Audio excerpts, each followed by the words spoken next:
I lost about 15 pounds in a month, even though I was eating constantly. Like I would just scoop avocado right out and eat it plain because I knew I needed fat. I needed something to stop the weight loss. Nothing worked. And that was the first time in about 20 years of trying to find my answer that I was truly scared. Like my husband and I knew that if we didn't do something drastic, that I just wasn't going to be alive to see my kids grow up or graduate from high school or get married. So that's when I surrendered to God. And I remember it vividly. I was laying in my bed and I was too weak to pull the sheet off my body to get out of the bed. And my husband had to go to work, so I was going to have to get downstairs to watch the kids. And every day he would come and he would carry me downstairs and lay me there on the floor, and he would set up food for us so that, because I couldn't get up to get the food. So he'd set up food and water and turn on like educational shows for my son. And that morning I couldn't even move the sheet off my body. And I remember just laying there, just crying uncontrollably, because I knew like that was a pivotal moment for me. I knew at that point I wasn't going to make it. And I had tried everything that I knew, all my educational background. I tried every resource I could think of, been to so many doctors, and there was nothing. There was no answer. So I just cried out for him to help me. And I said, please save me so that my kids don't grow up without a mother. And I made God a promise that if he did save me for my children, that I would spend the rest of my life helping other people find their second chance. You unlock this door with the key of compassion. Beyond it is another world, a world of science, a world of common sense, a world of sanity. You're moving into a land of both empathy and ethics, of nutritional knowledge and empowerment. You've just crossed over into Dr. Osborne's zone. All right, we are live. Welcome to the Dr. Osborne Zone. Today I have a very special guest, Dr. Sina McCullough. Dr. McCullough has her PhD in nutrition, and we go way back a number of years. We originally met, how many years? Maybe 8 or 9 years ago, probably. But she's gone on. And she's developed her own following and her own platform. She's got a number of different books. She's got a book basically called Hands Off My Food. And then she co-wrote a book with one of our other recent guests, Joel Salatin, called Beyond Labels. And they co-host the Beyond Labels podcast. You got to check that one out. It's a fantastic podcast. And then she has an online program called Go Wild: How I Reverse Chronic and Autoimmune Disease. So Dr. McCullough, Sina, thank you so much for joining me. It's so wonderful to see you. Well, thanks for having me. I'm really excited to be here. Let's talk a little bit about your journey into autoimmune disease, because, you went from, traditional PhD nutrition, academia to, becoming kind of I would say a woman passionate about food, where food comes from, how food plays a role pivotably in health, like so far away from the traditional academia of, food chemicals are fine and just put some synthetic vitamins in and everybody's going to be okay. What led you away from that academia and from that realm? Oh, I love that question. So what led me away from that was my own healing journey. Because here I was graduating from UC Davis, one of the top nutrition schools in the country. I'm supposed to be this expert in food, and yet I nearly died from an autoimmune disease, largely because of the food that I was eating. So this was a huge, humbling wake-up call for me. What, if you don't mind sharing, what happened? Like, what kind of autoimmune were you really struggling with? Sure. So in my 30s, I was actually diagnosed with an advanced stage of rheumatoid arthritis. It was so bad that I couldn't even wrap my hand around a cup. It hurt to actually sit up. I was too weak to do that. every time I breathed and I inhaled, it felt like my ribs were going to break. I couldn't even walk up the stairs or stand up long enough to like make a sandwich, for instance. And my illness was accompanied by muscle wasting, like a cancer patient can experience. I had arsenic poisoning, of course, leaky gut, and I had deficiencies in 15 nutrients, even though I was taking a multivitamin and mineral every single day. But my deficiencies were so severe in 2B vitamins that I developed, I was borderline for pellagra and beriberi, which, as you know, were largely eradicated in the US, at least by the mid 1900s. And now we're seeing these nutrient deficiency diseases come back. Yeah, no doubt about it. It's just that I think our medical professionals aren't really qualified anymore to diagnose them. And so people get steroids and immune suppressants to suppress the inflammation from these diseases and become even more malnourished. So you were so frail and fragile, breathing hurt. You couldn't hold a cup. Can you hold up your fist today? Can you? Oh, yeah. Yeah. Oh, yeah. Actually, just last weekend, I went out and did an hour and a half of archery with my son. The weekend before that, I hiked up the waterfalls of Amicalola. So now, I mean, I am healthier and happier than I've ever been in my entire life. I have more energy than I've ever had. And now I'm 47, but when I was 45, I actually gave birth to a healthy 9-pound baby girl. So we're just breaking the boundaries all over here. That's wonderful. 45 and gave birth to a baby girl. That most doctors would have warned you away from that, right? They would have said, don't you dare try to do that. Oh, and they did. They warned me about, once you hit 35, the incidence of genetic diseases increases exponentially. And, all this stuff about how my body wasn't going to be able to handle it and whatnot. But she has been my healthiest baby of all. I have 3 children, I homeschool my children. I have a 13-year-old, 8-year-old, and now she's 2. And she has by far been the healthiest of all my children. So that's just another limiting belief that, our mainstream society tries to place on us. And I just don't buy into those beliefs. And it's largely because of my experience of developing this autoimmune disease and going through the mainstream Western medical system. I mean, can I go into that a little bit? Oh, please. Yeah, let's do it. So I gave you the bottom line of what my symptoms look like and how I literally was just about to die. But that obviously didn't happen overnight, right? The disease was brewing my entire life. It began in the womb with attachment disorder, which, we can talk about that if you want as well.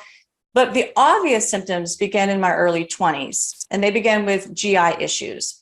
So oftentimes within 20 minutes of eating, I would look like I was 5 months pregnant, like completely distended, cramping over, excessive gas, constipation. And there really didn't seem to be any rhyme or reason behind it. So sometimes I could eat pizza from my favorite pizza joint and I was fine. The next week, I'd go to the same pizza place, order the same type of pizza, and I was buckled over from pain. And so I sought help from Western medicine doctors the whole time. I started immediately when I was about 20, and they diagnosed me with irritable bowel syndrome. Of course, this catch-all group, meaning they don't know what the reason is. And they wanted me to take Tagamet, the prescription medication, every time before I ate. So I was only 20 and I wasn't willing to become dependent on a prescription drug to eat. And because I knew instinctively that medication was not going to address the root cause. It would just mask my symptoms. So I got a second opinion and a third and a fourth. And eventually I saw so many doctors, so many specialists, had so many tests done that I just lost count. Like I know I had 3 different colonoscopies, I had 2 sigmoidoscopies, multiple breath tests, urine tests, fecal tests, blood tests. And at one point I even had exploratory surgery. Like that's how desperate I was. And nobody had any answers. Everything just kept coming back negative. Meanwhile, my symptoms grew from just gastrointestinal distress to a number of other symptoms like nausea, brain fog. I was chronically fatigued. I had chronic sinus infections, which of course they kept giving me antibiotics and they wanted me on steroids for them. I developed an increased susceptibility to colds and flus and a delayed recovery from them. So my family might get sick with a cold for like a few days, and I'd have it for like 2 weeks. I also developed kidney stones, and that was in my mid to late 20s. I had multiple kidney stones. I had a tumor that developed on the white or the sclera of my eye. Saw many specialists for that, of course, because I freaked out. That was on my eye. And every specialist said, well, we don't really know what's causing that, but we do know it's going to grow and cover the cornea and eventually blind you. So that was not helpful. I ended up having severe hair loss. I lost about half my hair, multiple food sensitivities, like almost sensitive to like almost every food I can think of. And the worst part for me was I ended up having 5 miscarriages. And so I sought help though for like 20 years from all these different Western doctors. That was like my part-time job, was going in and out of the doctor's offices. And like I said, nobody knew what was wrong. I knew that it was related to my diet because I would have these symptoms shortly after eating the food, but the medical doctors didn't believe me. And the last specialist I saw actually told me that the symptoms had to be in my head because all their tests was coming negative. So that's when I knew after 20 years of looking, and now a doctor saying they don't even believe me that I have symptoms, I knew that if I had any chance of healing, I was actually going to have to find a radically different path. And I was going to have to pretty much forge it on my own. So I have a fantastic husband. He has a PhD in chemical engineering, and he and I became co-detectives. And we scour the scientific literature, looking for any clues that would explain my myriad of symptoms. And this was long before leaky gut became mainstream, right? Well, my husband found that term in the literature, and we figured that I had leaky gut that was triggered by gluten and other man-made chemicals like GMOs and pesticides and herbicides and things like that. So I went to an organic diet, fully organic, and what I thought was a gluten-free diet, right? Which was, now I know that was the traditional gluten-free diet, not a true gluten-free diet. And I also went on different dietary protocols to try to heal the gut, right? If it was leaky gut, I needed to heal it. So I tried the GAPS diet. I tried paleo. I tried the Candida diet. You name it, I tried it. And with each dietary protocol, it was really fascinating because I would get better initially. A short time afterward, I would feel worse than before I started. In fact, as I continued to get sicker and I continued to try all these different protocols, I developed more and more food sensitivities. And eventually the list of foods that I could eat dwindled down to a half a sheet of paper. And foods that I thought were healthy, like apples, were actually making me sick. So at this point, I was cooking everything from scratch. I was eating everything organic. I never went out to eat. But a new symptom appeared, and it was low-grade muscle pain. And it migrated throughout my body with no obvious reason. And it was accompanied by extreme fatigue. Like I could not get off the floor. After that is when I reached that tipping point that I explained. This was around 2015, and my whole family got the flu. They got over it in a couple of days, and I ended up going into the emergency room. And I passed out. I spiraled downhill from there. This is when I reached my own personal rock bottom, where I spent months on the floor. This is where I couldn't hold the cup, couldn't breathe. I remember my son, who was 6, he was about 5 or 6 at the time, and he had to bring a cup of water to me with a straw just so that I could drink some water because I couldn't sit up and I couldn't hold the glass.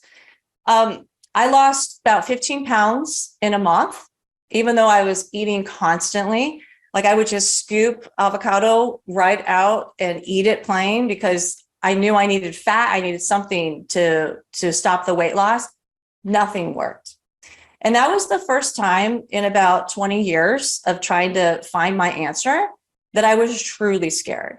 Like my husband and I knew that if we didn't do something drastic, that I just wasn't going to be alive to see my kids grow up or graduate from high school or get married. So that's when I surrendered to God. And I remember it vividly. I was laying in my bed And I was too weak to pull the sheet off my body to get out of the bed. And my husband had to go to work, so I was going to have to get downstairs to watch the kids.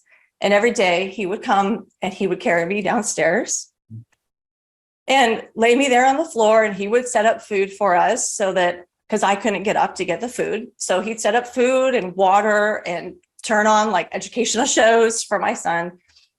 And that morning I couldn't even move the sheet off my body. And I remember just laying there, just crying uncontrollably, because I knew like that was a pivotal moment for me. I knew at that point I wasn't going to make it.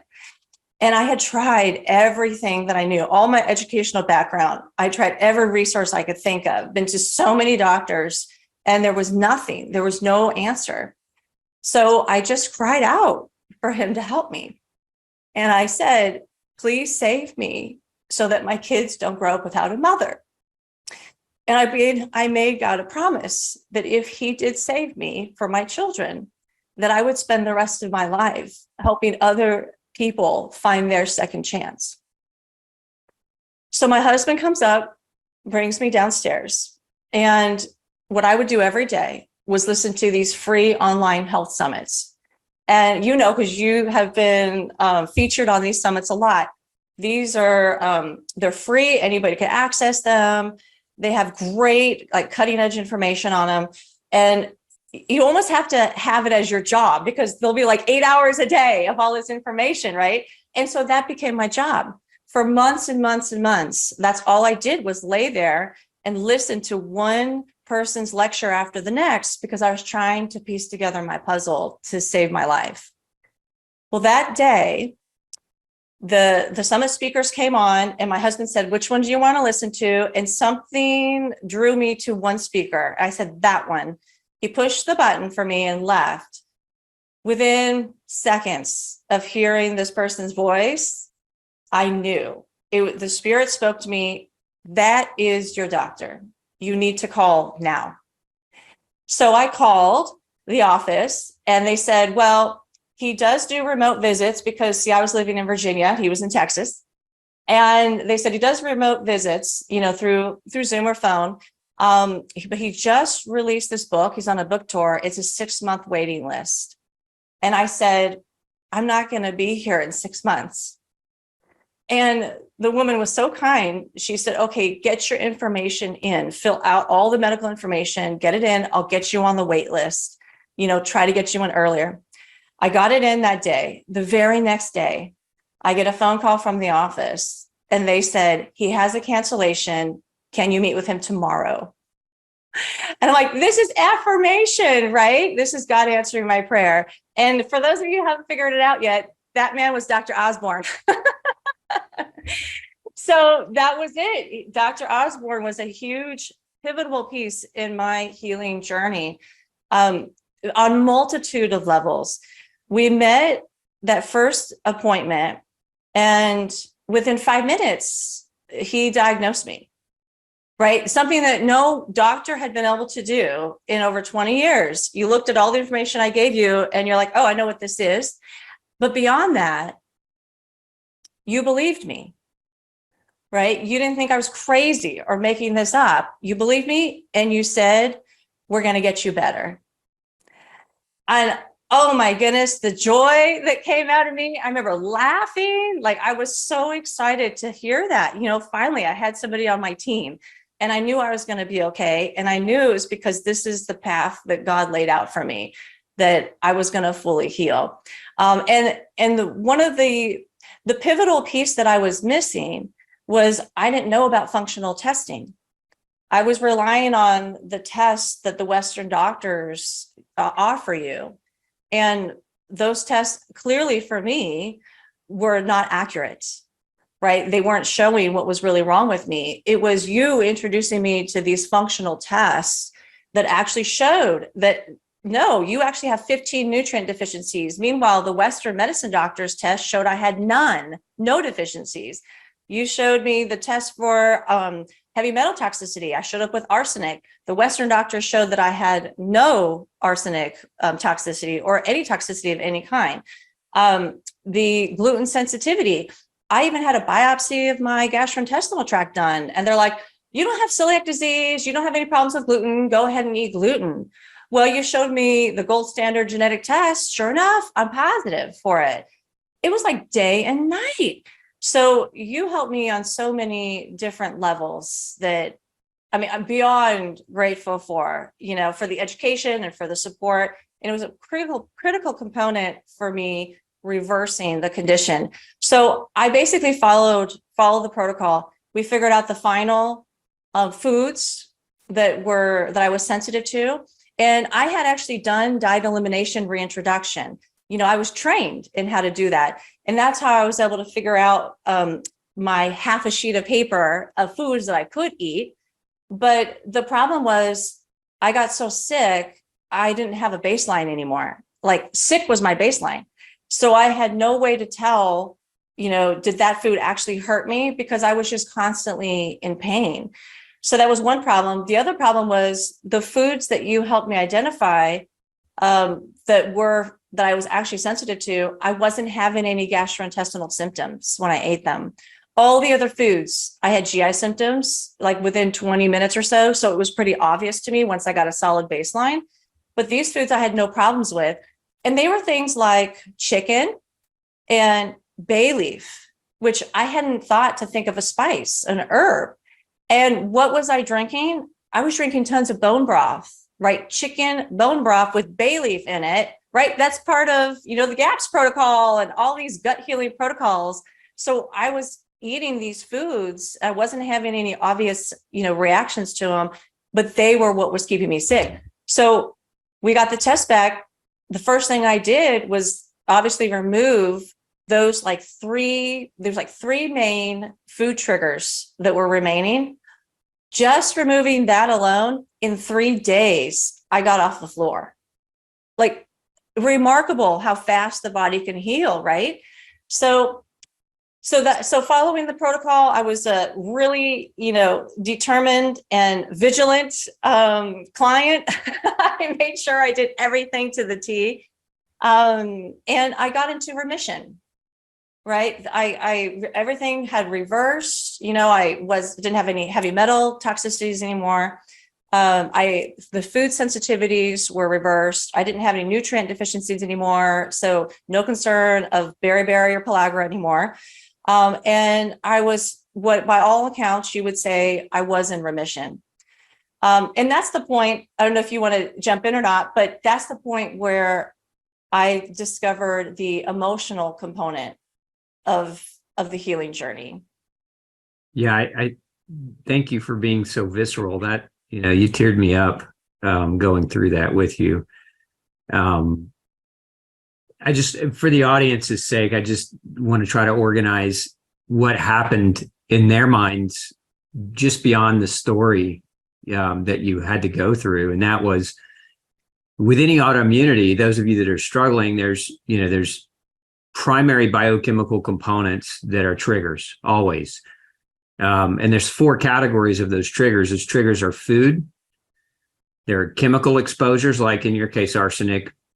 There are nutritional deficits that are triggers. And then there's microbial triggers, bacteria, fungus, other types of microbial imbalances. And so that's what you just described so eloquently, is that just identifying and finding those triggers, you were really able to get to a really big place. Now there's 2 other categories. So whereas biochemistry has that category, and then under biochemistry, there are those 4 subcategories of triggers. There's also a physical category, which is, how you move through the world, your exercise, your activity, your muscle strength, whether you're obese, whether you have scoliosis, like structure dictates function. So that matters, right? Square tires don't roll.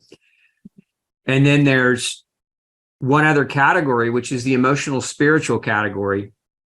And this is where a lot of people in today's world are really struggling too, right? And so all 3 of these categories, if you imagine a triangle,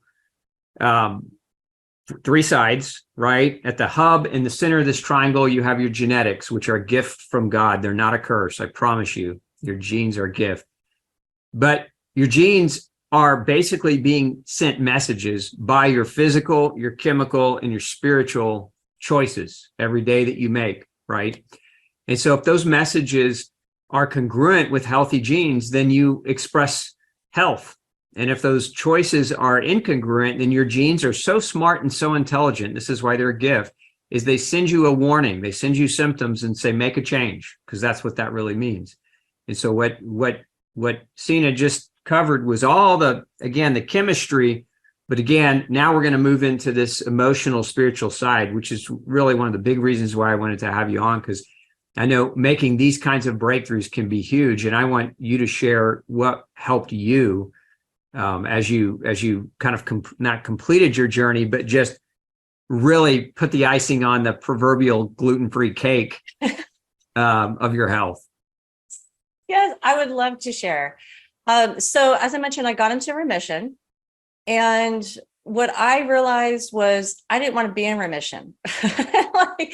So for me, what would happen is if I got too stressed, for instance, or ate too much sugar, even if it was fruit sugar, I would experience pain in my right forearm, right, indicating inflammation there. And it was like a flare up, right? In the autoimmune community, we talk about flare ups, and then we talk about remission. And a lot of people view remission as a good thing. In fact, that is often people's goal when they have an autoimmune disease like cancer. I decided that I didn't want to be in remission, and I decided that I didn't believe in remission. So this gets into the whole spiritual, emotional component, because your perception, your beliefs dictate your perception, and the perception fuels your emotion, what emotion you're going to experience. So for me, perception is a huge dictator in terms of if you're going to stay sick, if you're going to get sick, and if you're going to actually fully heal, or if you're going to stay in remission. So it started with my perception. So remission for a lot of people is actually a space of fear, right? For me, I recognized it as a limiting belief. So it's like if you eat the wrong food or you stress out too much, there's this fear that you hold on to that the disease is going to come back. And in fact, if you look at the definition of remission in the dictionary, it is a temporary recovery, or it means to abate symptoms for a period of time. If you look at the National Cancer Institute, their definition of remission, it's that the cancer has disappeared, although cancer may still be in the body. And that's a direct quote from them. So to me, remission means you're not really healed. It means you're on your way to being healed, but you're not there yet. And I didn't want to be stuck in that space of fear, afraid that if I was going to eat the wrong thing or whatnot, it was going to come back. So I dug deeper at this point, and I realized that there is this emotional component, this energetic component of disease and of healing. And so I'll kind of walk you through it a little bit. We all know that at this point that the body is made up of energy, right? We even measure this. Western medicine acknowledges this as well. You measure it like an EKG will measure electrical signals in the heart. EEG measures electrical signals in the brain. So we know we are electrical beings. And the NIH has actually given a definition and a term for this. It's called the biofield. So the biofield is a collection of all the energy that your body is producing. And, kind of in a layman's terms. But in that definition, they also talk about how it's not just the energy, it's the information that's carried on that energy. So we know that energy carries information with it. So we used to think that emotions were stored in your amygdala. And now we're actually thinking that's probably not true. We think that emotions are probably stored in your biofield, and then also further downstream in your structured water. So what I have found in my own research and healing journey is that the biofield itself governs the physical body, including gene expression, hormone production, and so forth. So when you have a physical ailment or a disease, what it means is you have an energetic imbalance in your biofield. And so if you think about it from this perspective, what are emotions, right? Emotions are energy. They're energy that resonates at a certain frequency. And your body is energy. The biofield represents that energy, kind of like a cloud you can think of. It comes from all sources of all aspects of your body emit this biofield. And so your emotions are actually these energetic imprints on these biofields. So if you have a stuck emotion, we'll say, it means you have that energetic imprint or that frequency imprinted on your biofield. And what that means is we used to think that your genes were your blueprint for your physical body, right? That this gene would be transcribed and translated and it would produce these proteins, and you'd form these organs, or you'd express these hormones when certain genes were read. And so we called the DNA our blueprint. But now what we're realizing is the DNA is downstream of the biofield. So the biofield itself may actually be this energetic blueprint, if you will, that actually dictates which genes are expressed. So if you're familiar with the work of like Bruce Lipton and Dr. Candace Pert, they'll talk about molecules of emotion, right? And so let's start there. That's easier for people to grasp. So what they were able to figure out is that each type of emotion elicits neuropeptides. And if you don't have any stuck emotions in your body, any stuck energy, those neuropeptides can be metabolized and they're released through like your sweat, your breath, and your urine. But if you have what we call stuck energy, those neuropeptides can't actually be metabolized and excreted. So they stay in the body and they can result in inflammation, which, as you know, can result in any autoimmune or chronic illness. They can result in things like gut dysbiosis or hormonal imbalances or overactive or underactive immune system. So that's kind of the physical layer of understanding of how emotions can actually elicit disease. But if you go a step back, so if you go upstream from that physical layer, you go to the energetic layer, you'll see that what actually causes those neuropeptides to be transcribed and translated by your genes, right? What's causing that? Well, in that physical layer, in that physical level, the genes are actually held into place, we think, by structured water. So the water in your body isn't just flowing around like this water in my cup, right? It's structured, meaning it's more like Jell-O.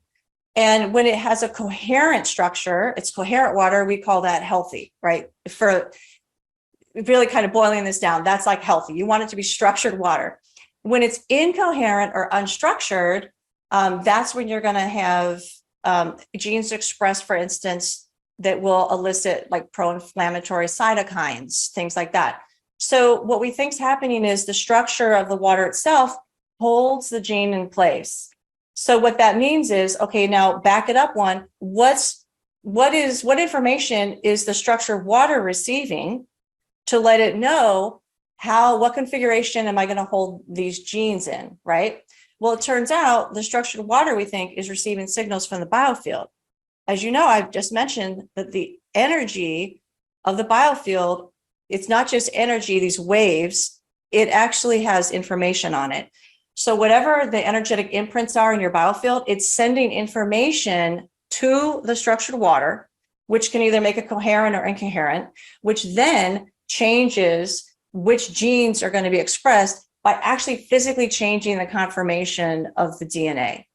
So if you're holding on to like these stuck emotions, like anger, right? Say, like in my case, one of my biggest breakthroughs was when I forgave my stepfather. He molested me for 8 years. I had a lot of anger involved with that.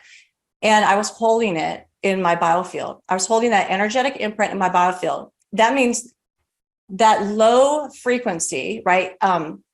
let's call them undesirable or toxic emotions, even though I hate to label them. But for simplicity, these toxic emotions have a lower energy frequency than emotions like gratitude or love, which have a higher energy frequency. So by hanging on to this anger, it was an energetic imprint in my biofield that was low frequency, and it was sending that information to my structured water, which was then causing my genes to transcribe and translate molecules that would be on the same frequency level, if you will, as anger.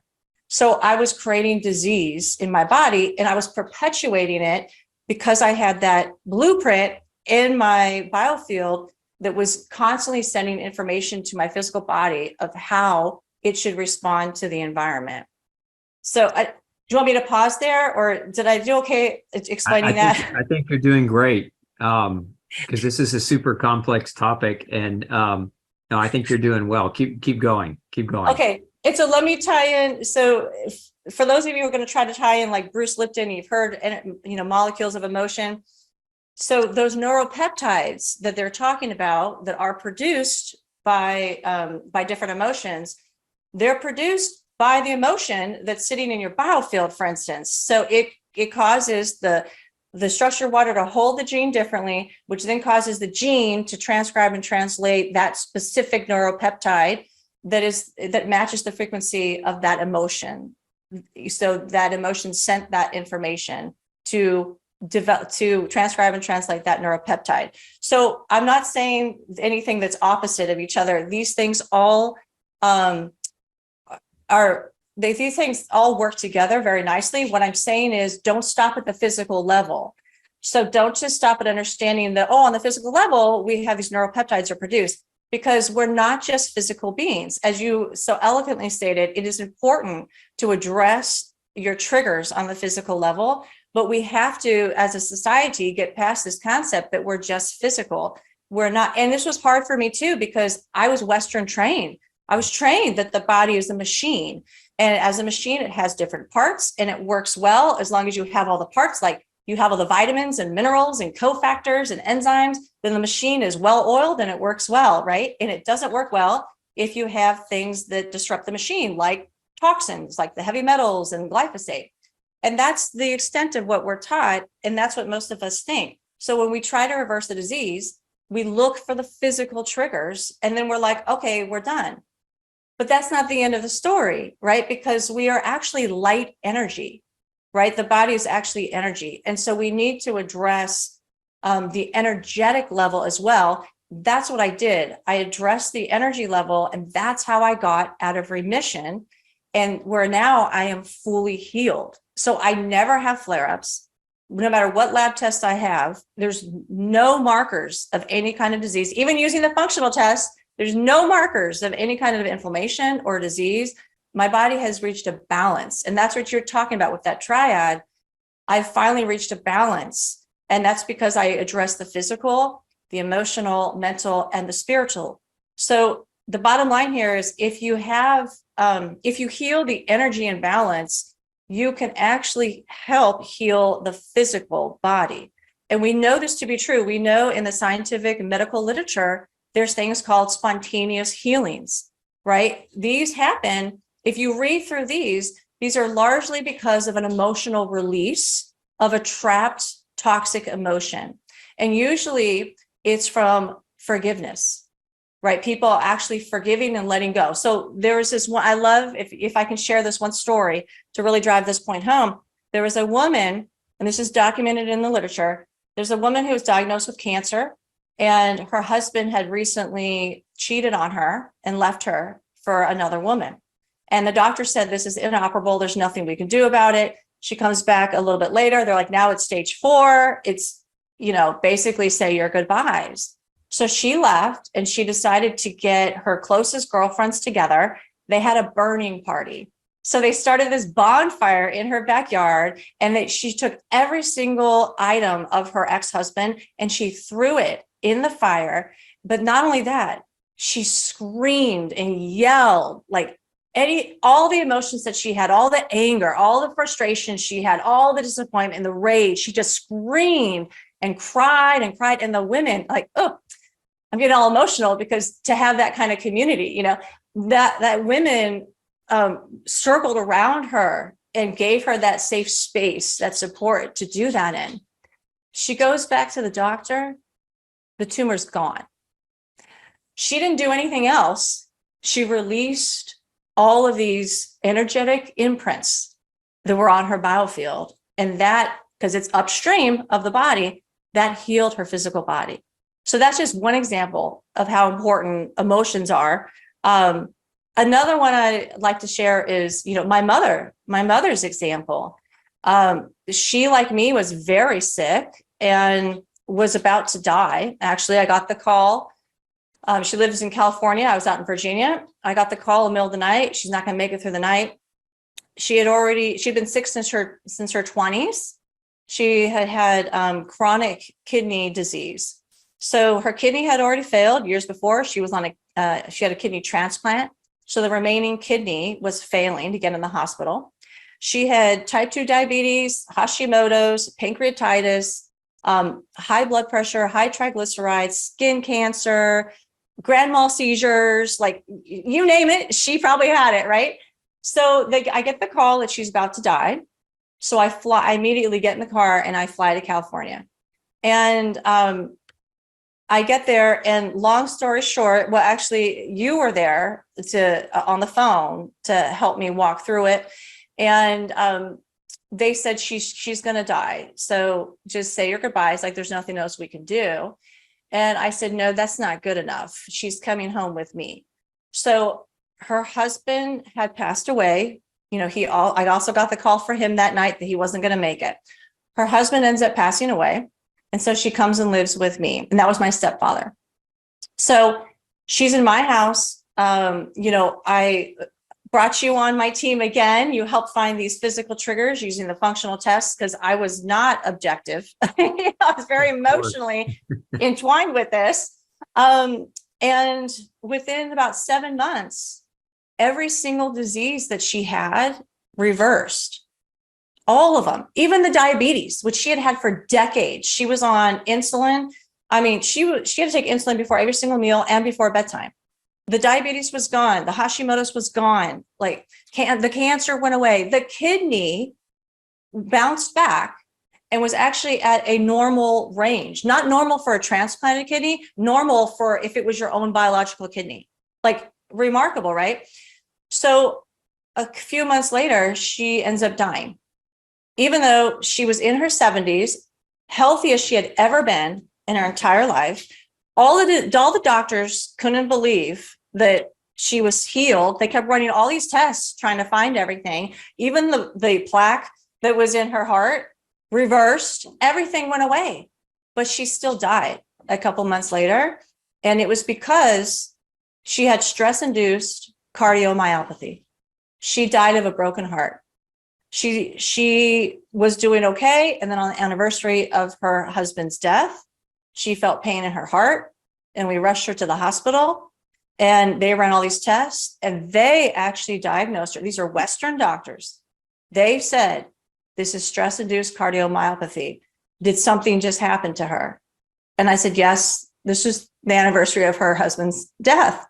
And they said she is dying of a broken heart.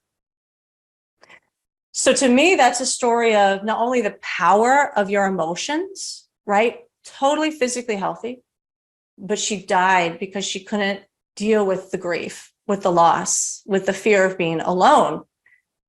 But it's also, she leaves behind this amazing legacy for me of this gift that God has given us, the gift of regeneration of your body, right? She didn't want to be healed. And that's what I learned later. After we fully reversed the diseases, and I'm sitting there with her when we learned that she's died of a broken heart, I said to her, I'm sorry. I just realized I never asked you if you wanted to live. I just took charge and gave it everything I got to save you. Because before her husband died, he asked me to save her. but I never asked what she wanted.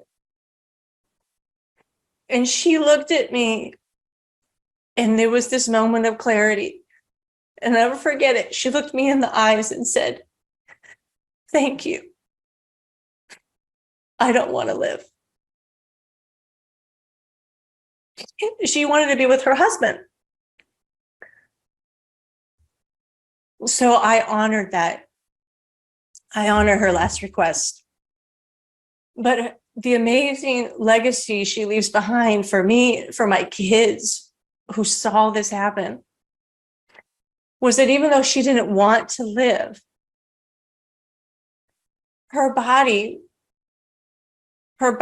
recovered. It regenerated itself, right? We removed, like you said, we got rid of all these physical triggers, gave it the nutrients it needed.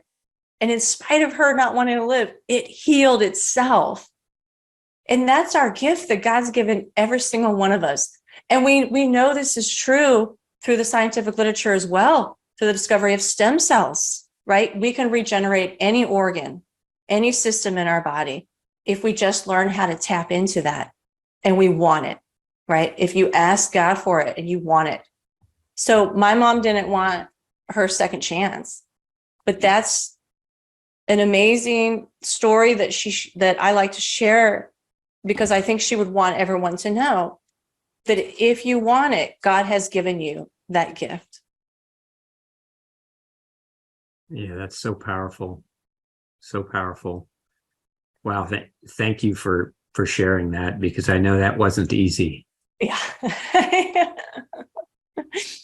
Yes. Yeah. That's when I'm still processing, as you can tell, the emotions from that.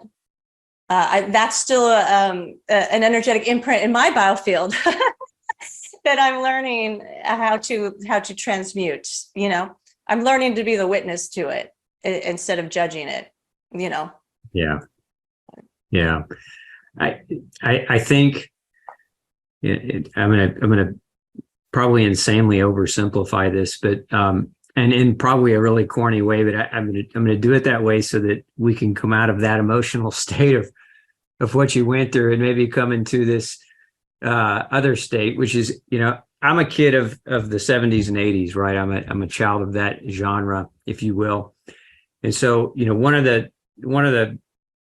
let's say the classic stories that we grew up with is this Star Wars theme, right? So you have Yoda, who's this wise alien and notoriously famous for saying anger and resentment are basically roads to the dark side.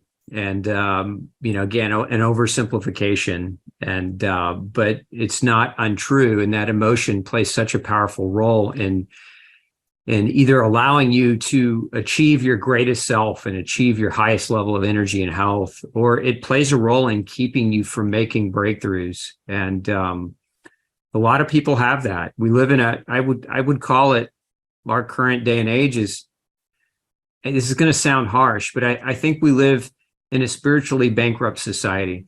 And I think people have traded their belief in the spiritual realm, and whether you're Christian or it doesn't matter to me. Like, I'm not here to promote any one religion, but we've traded it for convenience. We've traded it for materials. We've traded it for things that don't really matter, but seem like they matter. And I think at the end of the day, when you peel yourself away from the material and really get down to brass tacks, what matters most is that you are spiritually connected in a loving way to those around you, right? And if you aren't, or if there's a, we'll just say, a disconnect, an anger, or resentment, or whatever you might hold or harbor, it can make you sick. It can make you very sick, and it can make you chronically sick, and it can prevent you from getting healthy. And it is because that energy absolutely will affect the way that your body is capable of navigating the world in a happy, healthy way. It absolutely will. And I want to share one study that might help bring this home a little bit, because it's talking about on the physical level. So as I was mentioning, your emotions really come out of your thoughts and your perception, right? So again, perception really matters. So there was this study that was done, I think it was out of Stanford, and it was a leptin study. And so leptin, as you know, is a hormone associated with feeling full. All right. So the researchers had these subjects come into the lab, and they fed them a meal, and they measured their leptin levels. Then they had them go home, and about a week later, I think, they had them come back, and they told half of the subjects that they had a gene that would protect them against obesity. Right. So whatever you eat, doesn't matter. You have this gene, it's going to protect you against obesity. They gave them the same meal, and they measured the leptin again. In that group that thought they had the protective gene, their leptin increased about 2.5 times. But the real kicker is they didn't all have the gene. The researchers lied to them and just told them they had the gene. So this is an example in the scientific published literature of how your belief can override your genes. And again, whatever your belief, your perception, your emotions follow that, right? So this is a great example that that your feelings are a critical aspect of your healing. And, most people are already actually aware of this, because even the CDC talks about how like 90% of all diseases are caused by or related to stress, right? And all these studies talking about, the emotional stress contributing to disease. So we already know this kind of on a peripheral level, but I think you're absolutely right. We don't believe it, because if we did believe it, it would be part of our daily wellness protocol. Just like, I'm going to drink clean water, I'm going to eat this clean organic food, I'm going to stop eating grains, right? It would be one of those steps. It would be, I'm going to do my emotional detox for the day, right? You would be, I'm going to connect with community, right? And you're so right, that spiritual connection with community, that is always one of the top factors. When you talk to people who live over 100 years old, that's one of the common factors. They have this sense of feeling of community. And why is that?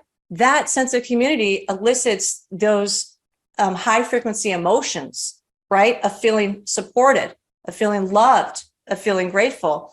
And what I've learned in my own healing journey is that I would say almost every single time, like, I don't want a blanket statement 100% of the time, right? Because there always seems to be some kind of caveat, but almost all the time, the emotional root cause of a chronic or autoimmune disease is not feeling good enough. And meaning you don't feel loved. So what we say on the emotional level is that disease, like chronic disease, stems emotionally from a lack of forgiveness, right? Not forgiving. Autoimmune disease, if you want to divide it that way, autoimmune disease on the emotional level stems from not feeling loved and accepted the way that you are. And you can bring that down to the physical level. We talk about autoimmune disease. People describe it as the body is not able to identify self. So the body attacks self. I don't actually like that definition, but that is the common definition. The body attacks self. Okay. So the body doesn't identify itself anymore. If you bring that to the emotional level, like I said, when you don't love and accept yourself, that acceptance means you are putting that divide between you and your body. Hence, it's not going to recognize itself anymore, right? So you're not being your true self. And so part of the emotional component of reversing these diseases is finding your voice, finding your truth, right? Being true to yourself. So it's forgiving. These things are all tied together. The forgiveness component and learning to love and accept yourself exactly the way you are. So I have found that when I went through and my list of people who I thought had harmed me in the past, especially like adverse childhood experiences, the attachment, trauma I talked about, things that happened in childhood, I made a list of all the incidents, all the people that I thought had wronged me. And I went through and practiced forgiving, which is a whole nother story because I didn't even know what forgiveness was. And what I realized was the hardest person to forgive was myself. And it still is, right? Because I expect perfection. from myself, right? This higher standard. So that's a daily emotional detox for me, is working on forgiving myself, forgiving all these people, all these transgressions that have happened, but also just for forgiving myself. And part of it, do we have time? Do you want to go into forgiveness, or are we about out of time? Let's talk about forgiveness. So I'm just gonna throw this out there too, because one of my observations, it's just a variant on what you just said, which is a person's journey to heal really has to begin with the self-awareness that they have to love themselves enough to be honest with themselves about what needs to change. Yeah. But also have the grace enough to forgive themselves for the things that they've done and the things that they will continue to do that might be a blip in their way, that might be a road bump in their way. And that to me is so important, because we were just talking about this before we even hit the record button. We were talking about being your own worst critic, right? And it's a very easy thing, to get caught in that emotional trap of criticizing yourself for not being good enough. And that, again, as self-forgiveness is what you've just expressed. So yeah, let's take it in that direction. Talk a little bit more about like what your journey and what your experience was, and how you kind of came to terms to forgive yourself and be in a better place. Sure. So what I realized was I had a dysregulated nervous system, which most everybody does. And mine stemmed from the adverse childhood experiences, the ACEs, and the attachment trauma. And so I was trying to figure out, okay, how can I rewire my nervous system, right? And so I did a deep dive into fight or flight, and the fight, flight, or freeze response. And what I really boiled it down to was, so if someone doesn't know what that is, just a brief, it's like if you're walking down the street and a tiger jumps out, you have this beautiful gift that God's given us of fight or flight, and your body will go into the sympathetic nervous system state. You'll release different hormones like adrenaline, cortisol, to help you fight the tiger or run away. And that's a beautiful gift. And what we now know is that some people are estimating that the average person spends about 70% of their time actually in this chronic state of fight or flight. And that alone can lead to disease because, for instance, elevated cortisol, right, can lead to inflammation, decreased ability to lose weight, increased fatigue, you name it. So it's not good to sit in this chronic state of fight or flight. So I was thinking about it and I thought, well, why are we in fight or flight all the time? Because we don't have these literal tigers chasing us anywhere. Like, I feel safe. I'm at my house. My doors are locked. Like, there's nobody trying to rob me. Like, why are we sitting in fight or flight? And then I realized fight or flight is, at the root of it, a fear response, right? It is a response to fear. So the more appropriate question is, what are we afraid of? Why are we all afraid 70% of the day? And that's where you get into, there may not be physical tigers chasing you, but we have these emotional tigers chasing us. And we tend to distract ourselves, right, as a coping mechanism by doing things like getting on social media, for hours or whatnot, or binge eating. Or some people, exercise way too much for what their body needs. Or me, my coping mechanism is work, right? So we tend to try to distract ourselves as these coping mechanisms because we're running from these emotional tigers. But you can't actually outrun them because, as I've just outlined for you, they're always there. They're imprinted in your biofield. So while you are keeping your mind busy running from them, your body is getting this information sent to it, right? This through the energies of your emotions, and it is responding accordingly. So the body doesn't know the difference between a trauma that happened 20 years ago and you thinking of it and it happening, you just remembering it right in this moment. It will still release the same kind of survival chemicals in your body. So it's releasing these chemicals while you're off dissociating, distracting yourself. And so what I realized was, okay, we're sitting in this space of fear. I know I'm doing these different coping mechanisms because I don't want to face the fear. So where is the fear ultimately coming from? And it was coming from not feeling loved and accepted, not only from myself, but from other people. And as I'm telling you, if you work with someone individually and you go through the layers, it almost always comes down to this. Like even with men, even with my husband, he was like, no, because he had lupus, right? He was developing lupus and he had recurring Lyme. And I'm like, you need to deal with the emotional trauma here. And he's like, oh, I don't have any emotional trauma. I let things go. And he seems like he does because he's so even keel, like all the time. Sure enough, we started diving into it. And it turns out he's been trying to get his father's approval since he was a little kid because he never felt good enough. He has never felt loved by them. And so we do these things. We look for this external approval, like I'm a classic case. I mean, how many degrees and certifications do I have, right? I love learning, but I'm doing it also because I want the external validation from people. So I had to do this hard look at why am I even having these behaviors? Like, what am I spending my time actually doing? And is this healthy? Is living my life going from one coping mechanism to the next actually healthy?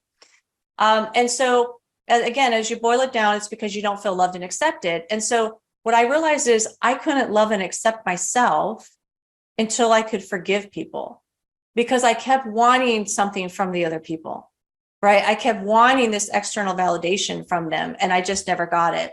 So there was a couple things that actually really helped me to forgive. Some things were pretty easy to forgive. Like if I got upset because someone cut me off on the freeway, whatever, I can let that emotion go. I breathe through it and let it go, right? The molest was very difficult to forgive. And I found that the forgiveness came in layers.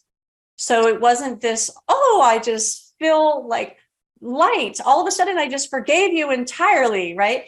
It was like I would remember an incident, I'd work through it, and I would let it go.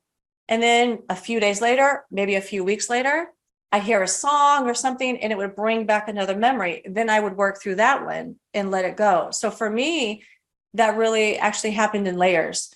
And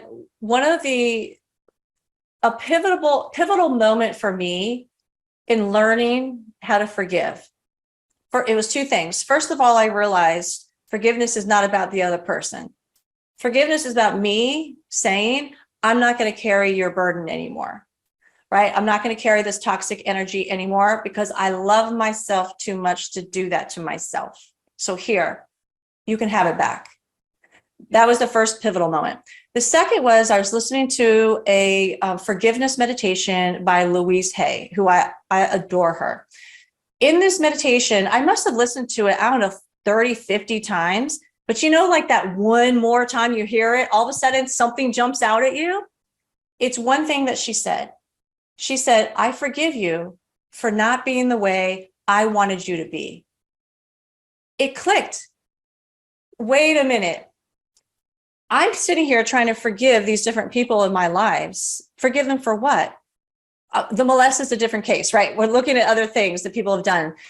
I'm trying to forgive them for an expectation I put on them because I wanted them to be something they weren't.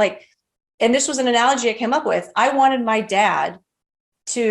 biological dad, I wanted him to be an ocean, right? I wanted him to be able to carry all this water in this ocean. My dad is actually a thimble. That's how much water he can carry because of past traumas that he's had in his life as well. He was not capable of being the dad I wanted him to be. So I had to learn I forgive him for not being the way I wanted him to be, forgive myself for putting that misplaced expectation on him. Once you can do that, you see them for who they are. You don't try to change them anymore. And you begin to love them and accept them for who they are. And once I was able to do that with other people, I could turn it on myself and say, in this situation, I want and I expect myself to be this ocean carrying all this water. In this particular situation, I'm a thimble, and that's okay. I love myself and accept myself exactly the way I am. That was beautifully stated. What would you say? I can hear the next line of thought possibly coming from, from this is, so you forgive somebody, right? And you forgive them because your expectation of who they are is not necessarily, the best way to go through your life. What do you say to somebody who's had a relationship with someone, mother, father, brother, sister, tumultuous, and they're trying to forgive that person? They do. And then you come to love them and accept them for who they are. But what if, I'm going to throw this out there, what if that person, right, anytime you are around them, it behaves in a manner that's consistent with being very disrespectful and not really being very uplifting or just good for you to be around? Because I see this a lot clinically, where people have a similar thing where their mother or their father, they don't have a great relationship with them for whatever the reason may be, and they're trying to forgive them, they're trying to move on, and so in many cases, part of their journey is they forgive them, but they avoid them. What do you say to that? Yes, that is a tough one, and I have firsthand experience with that, so I can definitely share. So I went through a period when I was healing. I went through a period where I needed to avoid certain people in my family. All right. So I did do that for a short period of time. Of course, my healing was a dire situation. So I was like, I'll do anything it takes. Right. It was the same thing. I mean, so that's a toxic relationship. It was just like, I'm not going to turn on the news while I'm healing, because for me, that's toxic. Right. So it was just another one of those choices. I need to weed out everything that's toxic so I can heal. Once I healed, then I said, okay, these are family members, so I need to work through the forgiveness. So I did. Once I could see them for who they are and love them that way, then I interacted more with them. Now, I still have toxic relationships. So what I do is a couple things. I limit my exposure to those people. So I don't avoid them. So for instance, I'll set up like a weekly Zoom call, for instance. So then it's not a surprise. I know when it's going to happen and I prepare myself, versus if the person's just going to call on the phone and I don't know, and then I pick up the phone and I'm like, so because I do a preparation, I do like an energetic preparation beforehand. So when I know I'm going to talk to these people, because I'm also what you would call like an empath. So I can feel people's energies and I tend to take on their energy. And that's how it becomes very toxic to me. So what I do is I say a prayer before I'm interacting with anybody who I think is toxic. And I pray for God. I visualize my energy field around me, and I pray for God to protect me, to only allow me to absorb his healing light. I call the energy that runs through your body, I call it God's healing light. So some people will call it chi or prana, but I call it, for me, I'm Christian, I call it God's healing light, whatever you want to call it. So I pray that he protects me in my energy space, and that he fills me with his healing light and with the fruits of the Spirit, so that when I am speaking to these people who are toxic, it doesn't become toxic to me. So I can see with clarity that anything that they're saying to me, it's really not about me. It's really about them and the fear that they have. They have a fear because they don't feel loved and accepted. I found that in every single family member. Once I was able to figure out more about like their childhood, their upbringing, none of them feel loved and accepted. So they're lashing out, right? Oftentimes when you're afraid, it's not culturally accepted to say I'm afraid, right? We don't praise people usually for saying you're afraid, but it's more culturally accepted to express anger. So it often comes out in anger. And I used to take that the wrong way. they're so mean to me. What did I do wrong? Like, if I could just act this way, maybe this person won't yell at me this time, But I realized it really didn't have anything to do about me. They're hurting inside. And so I do this preparation. I do the prayer. I visualize my energy circle around me. And I tell myself, it is not about you. This person is afraid because they don't feel loved and accepted. And then when I'm in the conversation with them, and say they do snap at me, my litmus test is this: what would Jesus do? Right. And that's what we say in our family when we teach our children too, of how to make decisions in any kind of situation. What would Jesus do? So my son was bullied pretty badly, actually, and he was afraid. And I've done so much now, energy and work and emotional work with them. I was really excited because after the bullying, he was afraid, and I looked him in the eye and I said, "What was this about? Do they actually hate you?" And he said, he's 8. Okay. He said, "No, mommy, it's not about me. It's about them. They don't feel loved." So already, if you can understand that, it already sets you up to handle the situation better. So you don't take it personally. When we take it personally is when we tend to lash back out, right? Yeah. We're defending ourselves, So this has really helped me in not only those toxic relationships, every toxic relationship that I've had. This has helped me to take a step back. It raises your level of consciousness, right? Your level of awareness, which your consciousness also dictates which genes are going to be expressed, right? And so when you elevate your consciousness and your awareness, you elevate your state of emotions, and it actually becomes harder for somebody to bring you down. Love it. Love it. I think that's going to be very helpful for a lot of people listening. I hope so.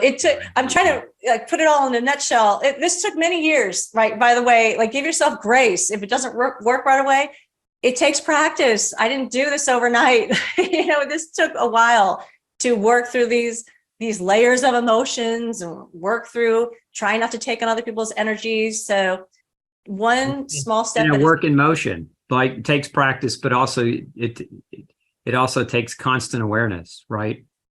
It does. It does. It's not like, oh, I got that mastered, now I'm done, moving on to the next thing. It's a daily walk. I like to say it's a daily walk that I do with God. And I start out my day doing that.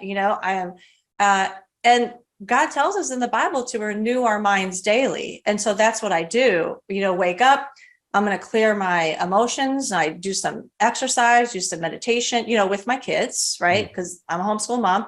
We do it together. We start the day off that way.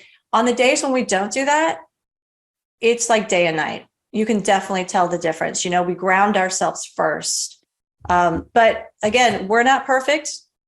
Like you said, this is a daily walk that we do. And when we're not perfect, we love ourselves anyways. Amen. Well, Sina, thank you so much. This has been an amazing interview. And, I'm really grateful that, like I said earlier, that you went so deep and that you didn't hold anything back. And I think your story and I think your experience is going to be super, super helpful for a lot of folks watching who maybe find themselves stuck. Maybe they've already been where you were and they're stuck in that emotional, spiritual aspect of their journey. So I can't say thank you enough. And those of you who are watching, make sure you go check out Sina and Joel's podcast. Again, that's Beyond the Label. And is that where can they find that? Is that Spotify? Is that anywhere? What is it? I don't do iPhone stuff, so I don't even know what that is, but iTunes or something. Yeah, you can get it anywhere where you can get most of the podcasts. You can get ours, and it's just called Beyond Labels. Love it, and it's a great podcast too. I was fortunate enough to be a guest on yours, but also have listened to a few really good episodes. So we need you to come back and educate us on things like mold. We can do it. You just say the word. I'm happy to join you. Yay. All right. Well, thanks so much, everyone, for listening. And we'll see you in the next episode of the Dr. Osborne Zone. Take care. Thanks for tuning in to the Dr. Osborne Zone. Don't forget to share, like, and subscribe for more content like this. And make sure you come back next Tuesday at 6 p.m. Central Standard Time and Thursday at noon 30 for more episodes.